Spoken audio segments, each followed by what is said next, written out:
Good morning, lovely souls. Happy Friday. It's week 10 of the Woodland Chronicles. And we're heading very rapidly towards the equinox. The equinox is spring in the north and autumn in the south. And a very, very powerful date is it's looming on the horizon with all of the energy constructions that are in store for all of us. And I'm going to be talking a little bit about our personal process at the moment, because I think we can all collectively agree that whereas there is a huge amount of beauty in what we are doing, what we are achieving, that we are ahead of schedule. And for those of you that might be new to the channel or haven't been kind of following consistently, back in December, Diana Cooper and I ran a pre-solstice event this is 2022, and we were talking about the first half of the shift from 3D to 5D, because we're now in the second half. We're beginning the second half of the shift from 3D to 5D. And of course, the higher realms are taking notes, the ascended masters, the angels, all of the souls that are involved in assisting us with moving this planet into a heart-centered consciousness are taking stock, or have taken stock, of what has happened, what we've been through, what we are personally and collectively doing on this pathway. And the confirmation that came back was really good.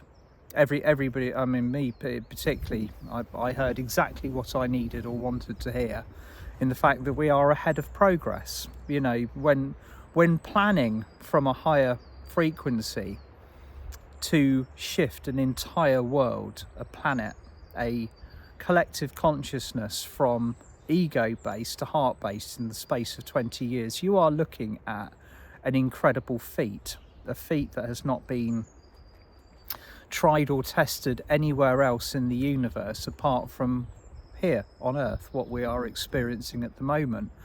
Many of the beautiful galactic souls that you work with who are non-physical, that you're connecting to the Andromedans, the Syrians, the souls of Pleiades, all of these have gone through their own ascension process at some point in the proceeding, long before we were even considered a factor in the cosmic illumination. So they would have been through similar tests, initiations, transformations, and in many cases it would have happened over a much, much longer period of time.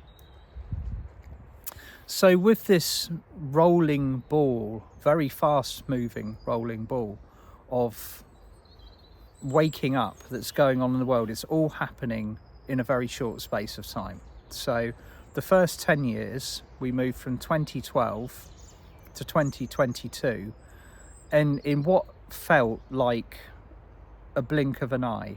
But when I look back at that 10 years, there is so much that I did. There were so many different phases of waking up.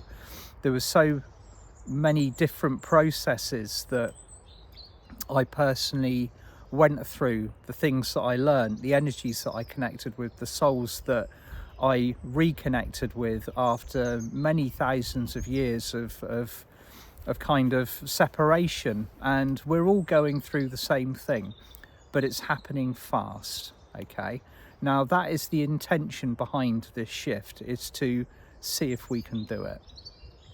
And it's a very ambitious shift.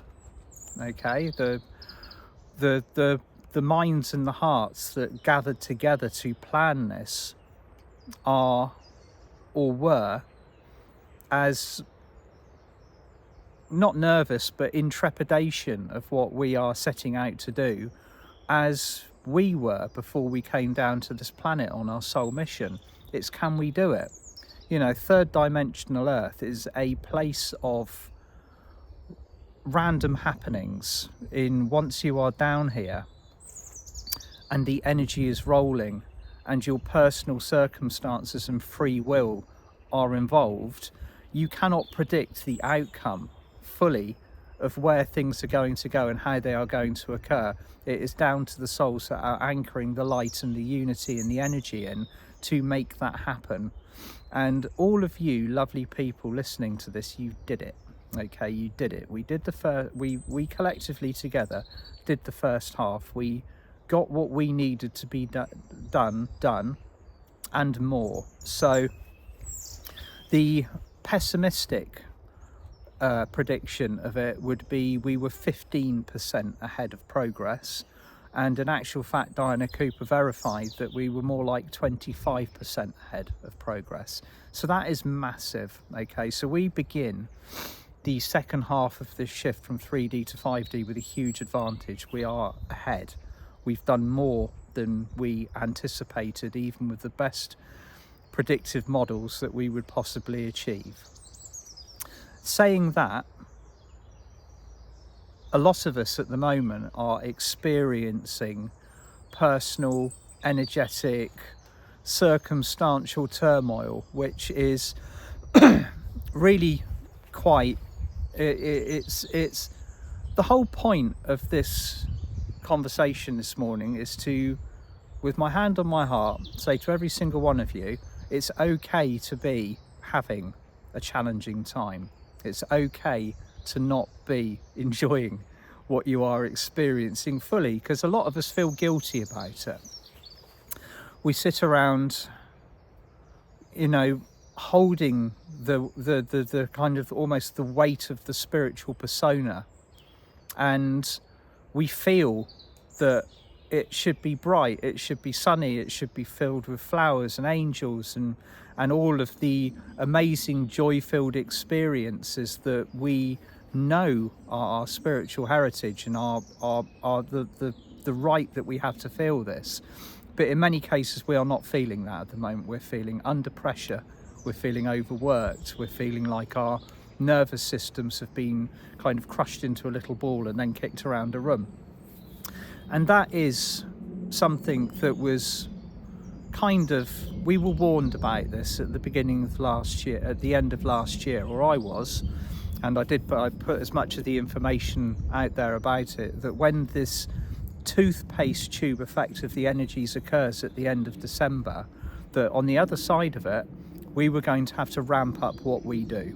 We're going to have to jump into this 5D pool of energy, this platform of energy, and sustain it with no distractions. Now, one of the most prominent parts of our shift is aligning our actions, our thoughts, our words and our deeds with this higher platform. It's okay to have it on paper, to talk about it, to maybe, you know, like have this kind of almost golden fantasy about how, you know, how human beings and the planet should live with one another. But in actual fact, as we are moving through what we are moving through at the moment, we're having to make lots of personal adjustments. And that is because we've had programming and habits and karma and been held in a state of hypnotism for thousands of years, and we're breaking out of that now. So that is at the moment where we are. Okay, we're waking up after thousands and thousands of years of being immersed in our 3D lives, our contracts, the cycle of reincarnation. And one very interesting question that I saw just on one of the posts in my news feed the other day was, if karma is a thing, why aren't the souls that are acting in an evil manner having their comeuppance at the moment? If karma is becoming instant, if the wheel of karma has finished as it has, why are the people that are blatantly in visible sight, acting out of alignment with their hearts, getting their universal comeuppance? And there's an easy answer for that. The souls on this planet who've been in charge since the fall of Atlantis have been evading, dodging the karmic wheel and the process for a long time. In order to kind of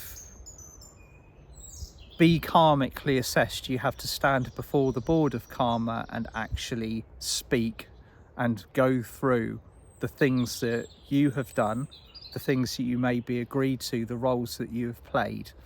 And it's an official process. It's something that all of us embark in. We all engage in this, and we all have our agreements, and then we come back down and we either work it off or we move forwards, and all of the other wonderful things. Now, the souls that I'm referring to have avoided that process. They've managed to do that by a process of not actually passing over. They've managed to hand over again and again the soul process into a living field without going back and facing the music. Well, that's all coming to an end. It's all coming to an end at the moment. The recall has been put in place, and the vibrations that are in existence around this planet are now orchestrated as such that that process is no longer avoidable. So yes, karma is very real, but it is literally the law of cause and effect. Okay, so when we incarnate on this planet, we have our agreements, we have our contracts, we have our things to do. And you and I have all agreed to do a lot at the moment, all of us, you listening, me, everybody else out there. We've taken a lot on board. So it is okay. And I'm quoting this because I listened to my good friend David Essery actually speak about this in a previous workshop, and we hadn't planned that he was going to talk about it. He just literally said to everybody attending the Zoom, if you are having a hard time at the moment, it's okay. Don't feel guilty about it. Acknowledge it. Wear it. Feel those feelings. Speak about it. Find somebody who you can bounce this information off and actually just let it out. Try not, if you can possibly avoid it, to pretend that everything is okay because you feel that that is your duty as a spiritual being, to be continuously shiny and bright. It's okay to be wearing you don't always have to have that radiant smile on your face. The light inside you does not change because you are having a difficult time. It only gets brighter. The things that we go through and the challenges that we accept and the contracts that we are embarking on are here to brighten us, to give us the spiritual discipline that we need to live in alignment with the 5D gold print. And what has made the beginning of this year so notable, what's made 2023 so remarkably different in frequency, is that when they pulled all of these energies together and put it into one platform frequency, that bar was raised very high. So we are all now consciously and unconsciously aligning ourselves with this higher platform, and every single thing that we need to change, all the little tiny details, the habits, the thinking, the actions, anything that's out of alignment now with that heart-centered vibration is going to be very prominently affecting our energy. It's going to be affecting our day. It's going to be affecting how we function and how we interact. And until, and this is where the grindy part comes, until we've dealt with it, it's not going to go away. So we've got our rights to complain if we are experiencing difficulties navigating that, because it is all being put in front of us to deal with. The things that we engage with, the diet, the spiritual diet, the words that we speak, the things that we think about ourselves, the way that we speak about ourselves, and the way that we speak about others, everything carries an energetical charge, every single word. So until we are aligned with self-love, until we have aligned fully with that heart-centeredness, everything's going to be pulling us in the direction of doing so, and that's tough. Okay, so that's what I want to look at this morning, the energies that we are experiencing, and I want to acknowledge that many of you out there are feeling very under pressure at the moment. It's okay, it's cool, it's something that we're all going to be feeling. And again, it kind of comes also in the roller coaster. Some days are very, very good, and some days then feel like, you know, well, where did that amazing vibration, that period of bliss go, because it's being replaced by the grind again. And that will continue until we've sorted our stuff out, until we have collectively settled at a frequency where all of us are functioning from heart-centeredness. It's as simple as that. It's all about the trajectory of aligning with our hearts. Okay, and I was talking to David Esri yesterday, and we have kind of put together a Zoom on the 22nd of March, working with the nervous system. I know it's not very far away, but if you would like to have a look at that, and if it's appealing to you and resonating with you, then jump on and join us. We're going to be working with some very beautiful healing souls and techniques in order to actually just bring everything into alignment on a nervous system level. 2 days before that, I'm going to be doing the third and the final World Tree event with Levita Altorn. The adventure that Levita has taken everybody on is absolutely amazing. I think that World Tree series is beautiful. And then on the 4th of April, I'm coming back with my good friend Alice Heath, and we are going to be working with some very, very high frequency souls from around the universe. So please have a look and check that out. That's what's coming up, and this all serves to work positively with the nervous system. But so going back to what I said earlier on about the progress that we've made, if you're feeling like it's hard, that's because it is. We're moving forward at such an incredible rate that it's going to feel like we are under pressure, and you're not alone. Okay, and I take my prompts by how I'm personally feeling, and also the conversations that I witness, what I'm feeling from the field, and the messages and the emails that I receive. And a lot of them have all been about pressure, nervous system, when's it, you know, like when's the light at the end of the tunnel kind of thing. And so when we have got used to this new platform of energy, when we're all working from a higher level, we will all start feeling a lot more comfortable, a lot more integrated, a lot more settled in.